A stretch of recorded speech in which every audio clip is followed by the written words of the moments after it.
आज की हमारी कहानी पितृपक्ष की पौराणिक कथा है। जोगे और भोगे दो भाई की। पितृपक्ष की लोक कथा के अनुसार जोगे तथा भोगे दो भाई थे। दोनों अलग अलग रहते थे। जोगे धनी था और भोगे निर्धन। दोनों में परस्पर बड़ा प्रेम था।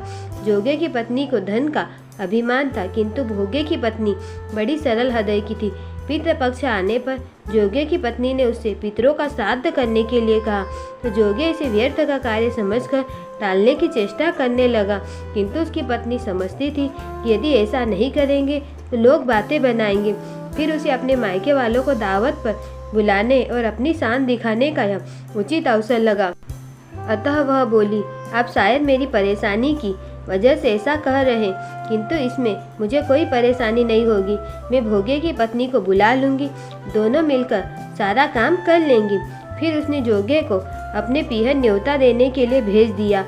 दूसरे दिन उसके बुलाने पर भोगे की पत्नी सुबह सवेरे आकर काम में जुट गई। उसने रसोई तैयार की, अनेक पकवान बनाए, फिर सभी काम निपटाकर अपने घर आ गई। आखिर उसे भी तो पितरों का श्राद्ध तर्पण करना था। इस अवसर पर न जोगे की पत्नी न उसे रोका न वह रुकी। शीघ्र ही दोपहर हो गई। पितृ भूमि पर उतरे। जोगे और भोगे के पितर पहले जोगे के यहाँ गए तो क्या देखते हैं कि उसके ससुराल वाले वहाँ भोजन पर जुट गए हैं। निराश होकर वे भोगे के यहाँ गए। वहाँ क्या था, मात्र पितरों के नाम पर अगियारी दे दी गई थी। पितरों ने उसकी राख चाटी और भूखे नदी के तट पर जा पहुँचे। थोड़ी देर में सारे पितर इकट्ठे हो गए और अपने अपने यहाँ के श्राद्धों की बड़ाई करने लगे। जोगे भोगे के पितरों ने भी अपनी आप बीती सुनाई। फिर वे सोचने लगे, अगर भोगे समर्थ होता तो शायद उन्हें भूखा न रहना पड़ता, मगर भोगे के घर में तो 2 जन की भी रोटी भी खाने को नहीं थी। यही सब सोचकर उन्हें भोगे पर दया आ गई। अचानक वे नाच कर गाने लगे, भोगे के घर धन हो जाए, भोगे के घर धन हो जाए।